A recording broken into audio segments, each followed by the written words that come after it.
Good morning. Lots of thinking for me, so I'm going to share my thinking with you. And I'm going to call this one Co-Creation. Reality or illusion?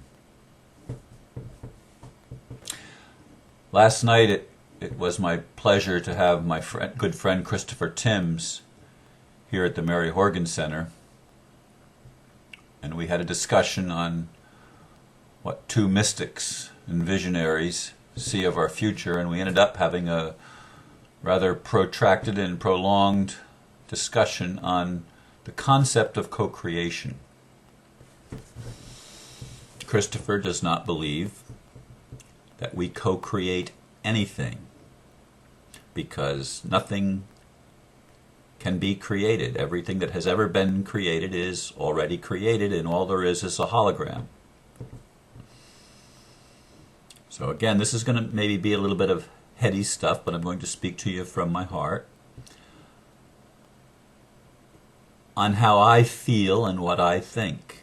And how I feel about it is equally, maybe even more important than what I think about it.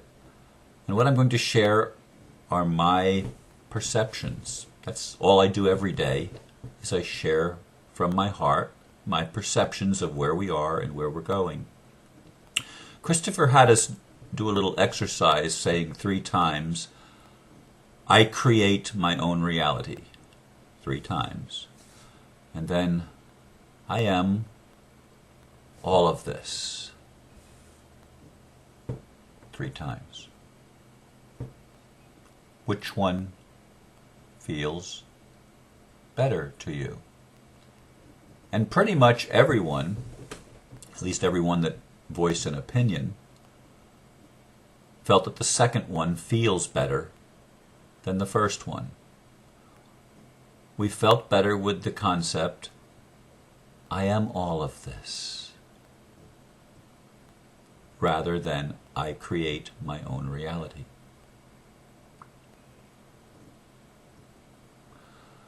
And it left me pondering. It left me wondering, what is the truth here? And I've come to this conclusion in this moment, and in the moments since last night, that indeed, I am all of this. Christopher always starts every one of his meetings since 1988, and January 8th, 1988, when he began the Blue Star Mystery School. I was never born, so I can never die. And he calls that's one piece of the eternal teaching.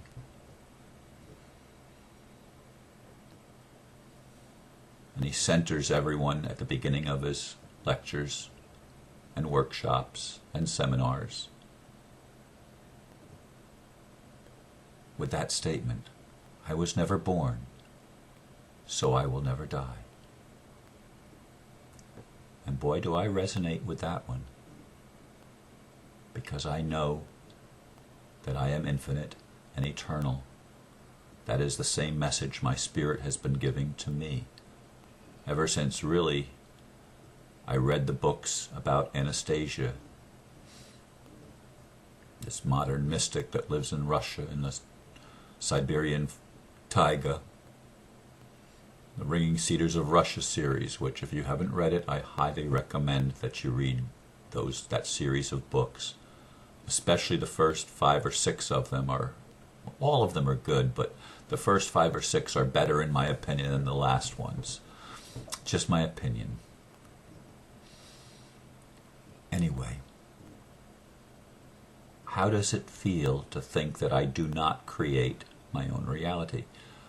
Which I didn't believe I did most of my life anyway, but I've come in recent years to believe that I do. And Christopher says, no, that's just New Age nonsense. It's not real. We don't create our reality. We experience what is. And yes, as with most everything that I discover when I ponder, there's truth to both sides of any debate. I can find things that seem right on either side of almost any debate that I can think of.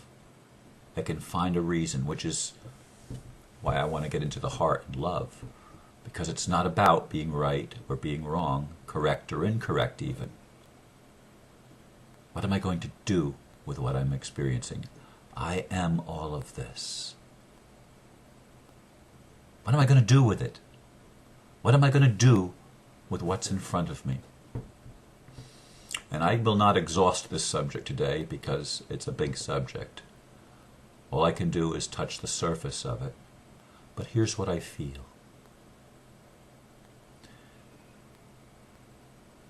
In a sense, we do not create our reality, never did, never will. In a sense. Because what we do have the power to create is our experience of reality. And reality is a liquid thing. It's not a solid thing. It's something that flows. It's energetic. It's holographic, as Christopher pointed out. Therefore, it's an illusion. What we create are illusions. And they feel real. They feel substantial.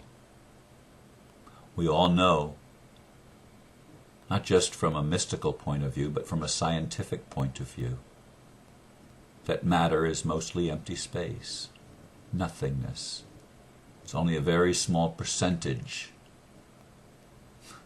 I would say it's a 0% of what is actually solid. There's no such thing as solid from a purely mystical point of view. It's all spirit. And all that happens is the frequencies slow down enough that we can perceive it as matter. But where is most of humanity?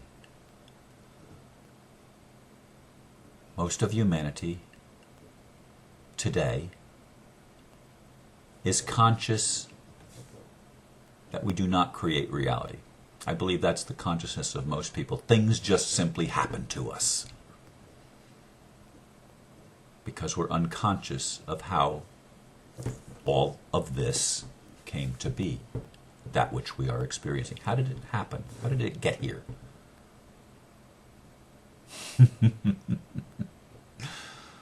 And it's a conundrum, because we didn't know until this current generation. And I do believe the ninth wave is about conscious co-creation. I'm not going to back down from that. Even though the conscious co-creation is of yet another hologram or another experience. Because hologram seems to be the way that the first cause, or God, or Creator, created everything. One became two, and then three, and all creation was born from the combination and the interaction, what I call the dance of opposites. But that dance became a duel in this Piscean age that we're coming out of as we enter the Aquarian age. In this Piscean age, we got the privilege and the opportunity to do some powerful illusion creation. That we created the experience that we were separate from God, that life was not connected, it was just a random chance, and we created the theory of evolution, that it's the survival of the fittest, and we've been on a power trip. The human race has been on a power trip. And we created the world that we now live in, that we now experience. Is it a real world? No, not actually. It's a hologram. But it's a hologram that is our teacher.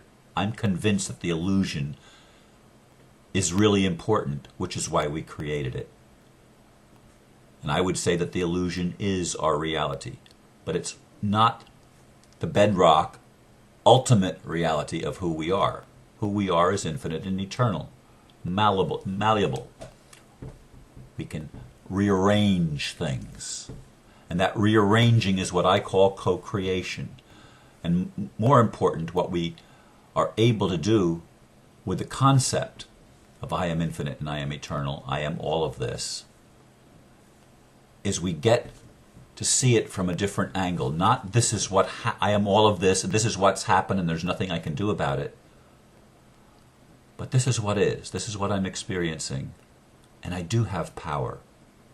I have the power of response. How am I going to respond to this that I am perceiving in my life, to the people that I'm meeting and the circumstances that I'm dealing with? How am I going to respond? And I will come right back to this place every single time because it resonates so with me. I choose to love it all. No more separation from anything. Hear me. From anything. I am all of this. This is what's flowing from me that I get a chance to experience. And by loving all of it, I transform the hologram right before my very eyes. Not instantly yet, but eventually I will be able to just think a thing and bring it into existence. Some masters can already do that. And you and I, we are the masters already, always have been, but we didn't know it. We forgot. And I'm reminding you that you're a master this morning. You have powers within you that were placed there, I believe, by our Creator. And we are that Creator, but in a state of not knowing, not remembering. We are that Creator. And we do get to create our own illusions. And the reality is, we are infinite and eternal beings. We're making the whole thing up. And making the whole thing up is fabrication. Now, you can look at fabrication as being a lie, or an illusion, or Maya. Is that technically correct, that it is all of those things? Of course it is. I believe that, intellectually. But what do I feel? What do you feel? I feel that as we integrate these concepts, as we understand that illusion is part of the experiential reality. In fact, experience is the bedrock of mystical truth that Christopher so emphasizes all the time. It's not about doctrines or dogmas. It's about experiencing the things that everybody else just talks about. That's what a mystic is to Christopher, and it's what it is to me. It's about personal experience. You don't take somebody else's word for it. What do you think about it? What do you feel? Be your own person. Be the infinite, eternal one that you are, that was never born and therefore can never die, as Christopher so beautifully expresses. So anyway, I leave you with ideas this morning to ponder. And I'm not trying to get anybody to argue with me, because one of the things that I choose to be, and that love chooses to be from my perception, is fluid. Love chooses to be able to embrace ideas, feelings, circumstances, people, ultimately everything, because that is who I am. It is all happening within me because I am infinite. It's all happening within you because you are infinite. And you get to choose. I get to choose how I'm going to respond to the circumstances in my life. I choose love. What's your choice this morning? Namaste, and God bless you. Thank you very much for listening.